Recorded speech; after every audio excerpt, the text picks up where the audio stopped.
Olá, meus queridos, sejam todos bem-vindos. Hoje nós temos mais uma aula de biologia e dando continuidade ao nosso material genético. Conteúdo super importante para você que vai prestar o Enem vestibular aí, beleza? Com essa aula aí você vai acertar algumas questões. Muito bem, conteúdo muito pedido, é um dos conteúdos quentes aí que está constantemente sendo utilizados aí para elaboração de questões. Então hoje nós vamos falar sobre a síntese proteica. E essa síntese proteica, meus queridinhos, ela tem algumas etapas, que é a transcrição e a tradução. Já coloquei aqui para vocês irem se ligando. Um dos termos, uma das condições do ensino médio é que você tenha o domínio da linguagem científica. Então, eles vão cobrar de vocês o conceito de transcrição e vão cobrar de vocês o conceito de tradução. Fica tranquilo que com essa aula você vai matar pau. O que é a síntese proteica? É a síntese de proteína. Eu tenho, então, o material genético, então, resumidamente, ele tem esse material genético, o DNA, né? Tá aqui, ó, DNA. Ele tem a informação genética, o gene. Esse gene, ele é transcrito, então, olha só, ele é transcrito, que é uma cópia desse gene em RNA, tá aqui, ó, RNA. E a partir desse RNA mensageiro, esse RNA mensageiro, ele sai de dentro lá do núcleo celular, ele encontra o ribossomo, vou fazer um ribossomo aqui da cor marrom, ele vai encontrar o ribossomo, e o ribossomo, por sua vez, vai ter o papel de tradução. Que é isso? Ele vai pegar essa informação genética que está entrando aqui do RNA mensageiro, ele vai fazer a leitura, a tradução, e vai converter isso em proteína. E essa proteína é uma sequência de aminoácido. Então, de acordo com a informação do gene, se produz, se sintetiza, transcreve o RNA mensageiro, e esse RNA mensageiro contém a informação da sequência necessária para produzir uma proteína. É isso. Resumidamente, é isso. É claro que a gente precisa se aprofundar mais nesse conteúdo, tá? E é o que a gente vai fazer agora. Muito bem. Primeira coisa que a gente precisa saber é que para ter essa produção de proteína é necessário RNA. E esses RNAs, para isso a gente vai utilizar os 3 RNAs. RNA mensageiro, que é o que vai conter a informação, tá aqui, ó, RNA mensageiro, e RNA mensageiro, que vai levar a cópia, né, dessa informação genética, então é a transcrição. O RNA-T, que é o RNA transportador. Professor, o RNA transportador, qual é a função do RNA transportador?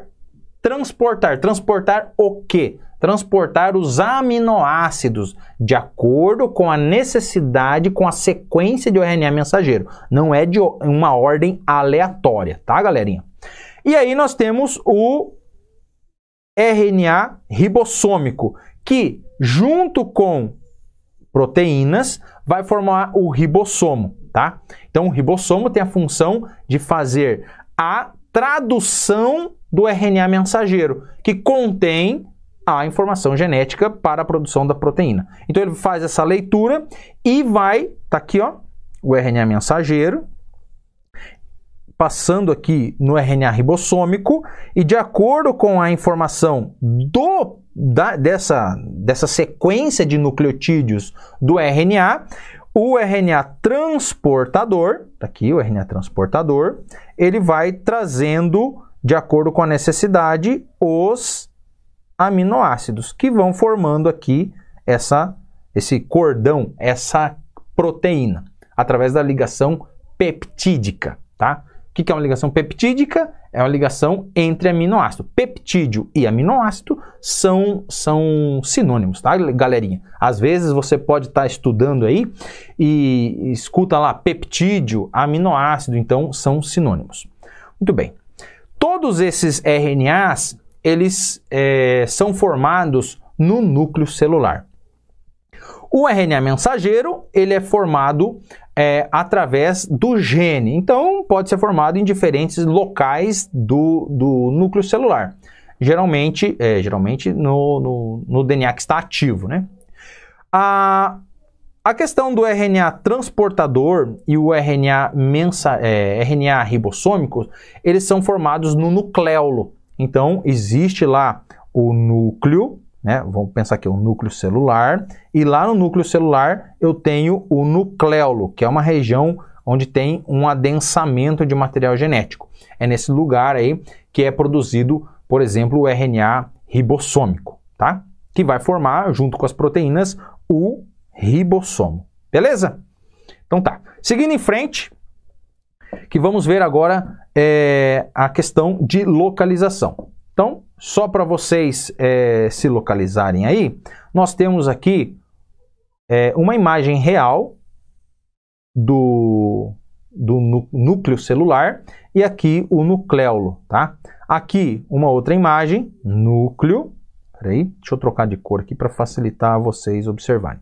Então eu tenho o núcleo, dentro do núcleo eu tenho o nucleolo. Isso nas células animais, nas células vegetais, por exemplo, né? Núcleo, nucleolo. Então, tanto os animais, células animais como células vegetais, têm essa produção de RNAs. Muito bem. Seguindo em frente aqui, galerinha, só para retomar um pouquinho o que a gente falou nas aulas de estrutura e composição, o RNA ele é composto apenas de uma fita, né? Uma fita de sequência de nucleotídeo. E esses nucleotídeos são formados pelo grupo fosfato, aqui, né, como a gente já havia dito, grupo fosfato, uma pentose, nesse caso uma ribose. Lembra a ribose? Carbono 2, eu tenho um grupo hidroxila. E aqui a base nitrogenada ligada ao carbono número 1. Tá? Então, essa aqui é a unidade fundamental do RNA. Então, esse material genético, ele se diferencia dos nucleotídeos de DNA e RNA. Só para pincelar aqui e retomar um pouquinho, tá? Então, qual é a diferença? A diferença está no carbono 2, aqui no RNA, tá vendo? No carbono 2, eu tenho uma hidroxila para os nucleotídeos de RNA.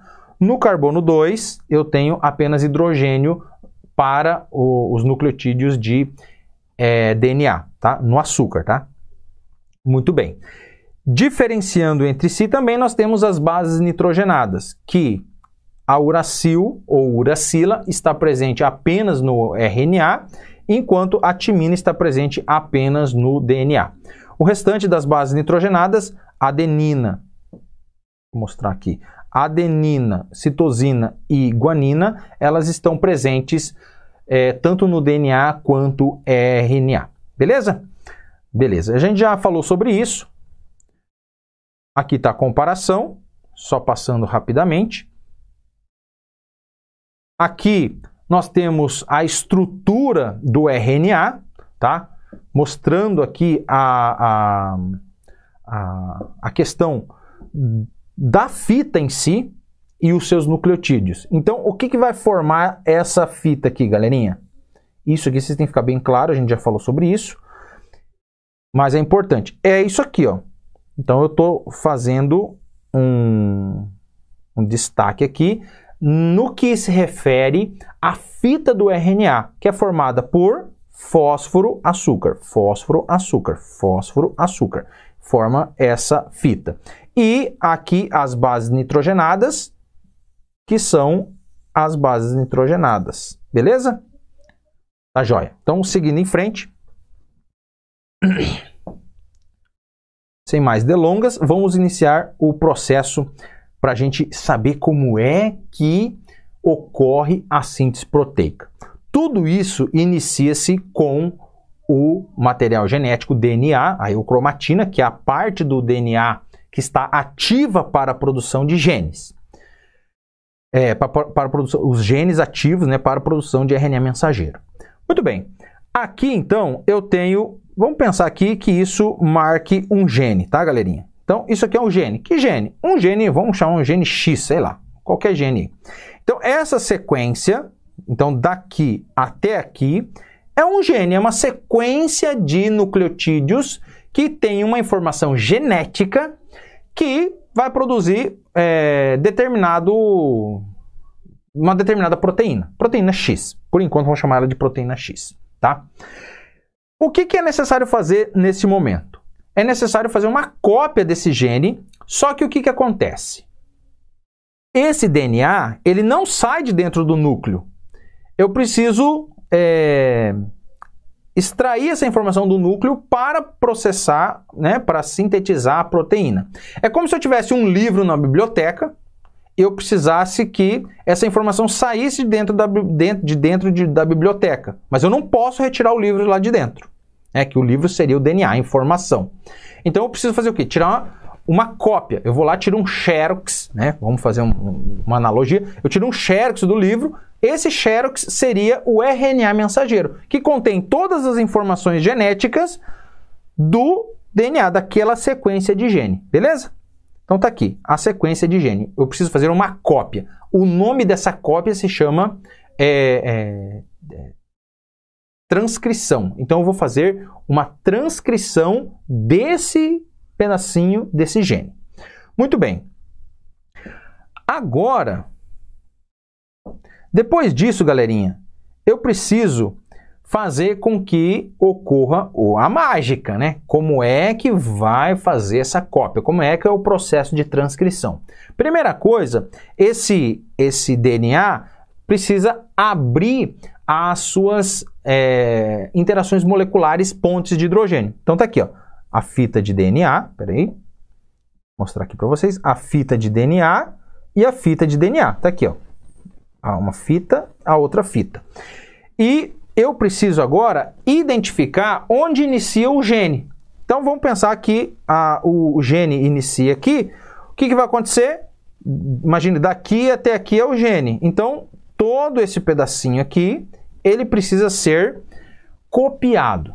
Não são as duas, tá, galerinha? Não são as duas fitas de DNA que são copiadas para formar o RNA mensageiro. É apenas uma fita que vai dar origem a esse RNA. Beleza? Então, para isso, é necessário o RNA transportador, o RNA ribossômico e o RNA polimerase, para formar o RNA mensageiro, tá? Então, vamos pensar aqui no que está acontecendo.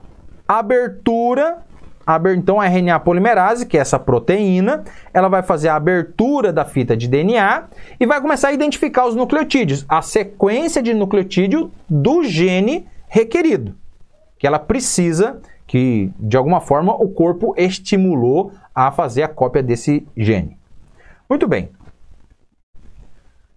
Antes da gente falar da cópia do gene propriamente dito, a gente precisa ter uma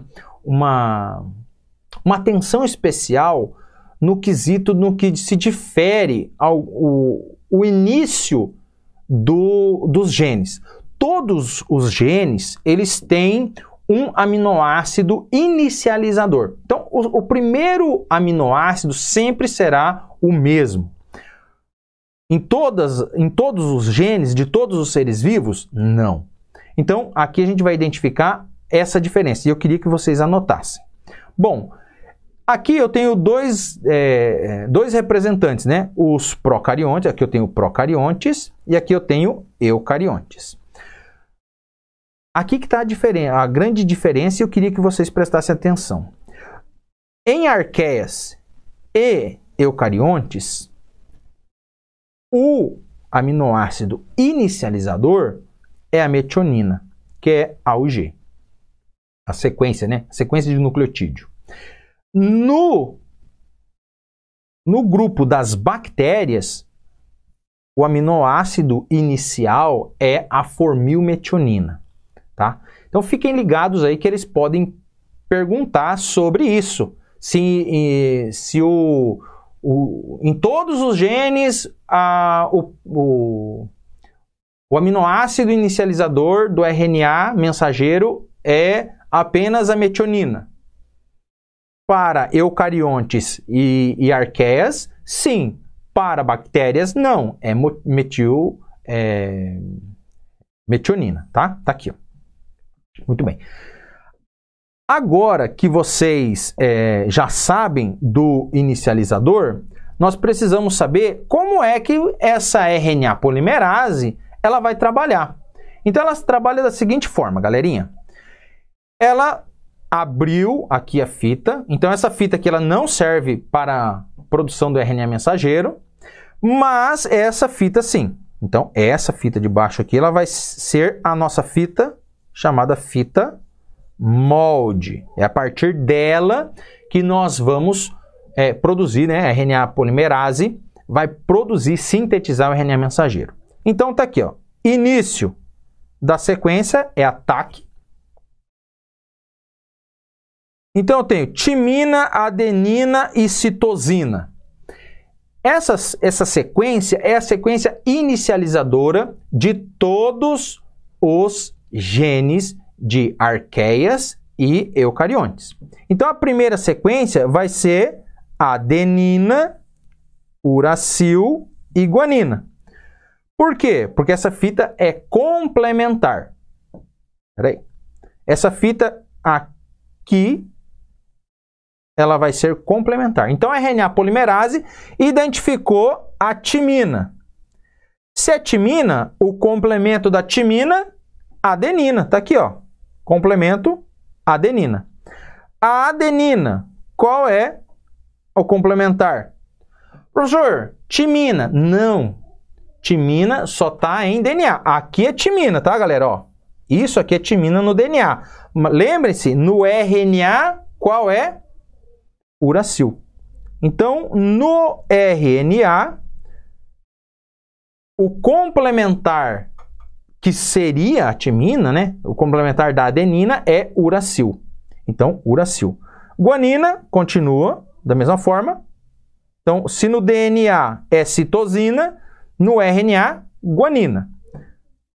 Guanina, citosina. Aqui, timina, complementar no RNA, adenina. Guanina, citosina. Timina no RNA, adenina no RNA. Citosina no DNA, guanina no RNA. Só para enfatizar mais uma vez, se eu tenho adenina no DNA, aqui ó, fita de DNA, o RNA mensageiro, se eu tenho adenina, no RNA eu vou ter uracil. Então, de acordo com a sequência dos nucleotídeos que eu tenho na fita de DNA, a DNA polimerase, que está representado por esse marrom aqui atrás, né? Então, ela está se ligando aqui à molécula de DNA, ela vai polimerizando os nucleotídeos para a produção do RNA mensageiro. Muito bem. A partir disso, se produz toda a sequência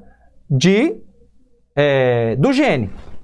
Esse gene, então todos os genes, imagina aqui que é o gene, tá aqui, ó. Então tudo isso aqui é o gene, o RNA mensageiro, fabricou aqui, né, sintetizou o RNA mensageiro. Esse RNA mensageiro, ele não está pronto ainda, tá? Ele precisa passar por um processo chamado processamento, ou também chamado de splicing. E no que consiste esse processamento? Primeiro a gente tem que saber como é que se distribui esse RNA mensageiro. Esse RNA mensageiro, ele é disposto de introns e exons. Professor, o que é isso? São sequências de nucleotídeos. Então vamos imaginar que, vou mudar aqui a cor. Imagina aqui que eu tenho os pedacinhos vermelhinhos, tá vendo? Vermelhinhos e amarelinhos, tá? Vermelhinhos e amarelinhos. Esses pedacinhos vermelhinhos são os exons, tá? E os pedacinhos amarelinhos, introns. Professor, eu não sei o que é exon e o que é intron. Você vai saber agora. Essas regiões de introns, os cientistas ainda não sabem ao certo qual é a funcionalidade dos introns. Uns acham que são genes desativados, outros acham que são genes que podem ser ativados e outros acham que são resquícios de sequências de mutações genéticas que foram desativadas. Bom, o que se sabe e que vocês precisam saber? Que esses introns, eles não codificam proteínas. E apenas os exons, né? Exons de expressão, sim, são os exons que se expressam. Então, já que os introns não são utilizados, o que o corpo faz? O que a célula vai fazer no processo de splicing ou processamento? Vai retirar os introns desse sequenciamento. Então, vai ter a eliminação. Então, o corpo, pelo processamento, né, a célula, lá no núcleo, isso ocorre lá no núcleo, tá, galerinha? Então, vai eliminar os introns e vai ficar apenas com os exons. Então, aqui um pedacinho de exon, um pedacinho de exon. Aqui vamos colocar mais um pedacinho de exon. Então, foi retirado agora os introns. Agora sim, o RNA mensageiro, está pronto para sair de dentro do núcleo celular e ir em direção aos ribossomos.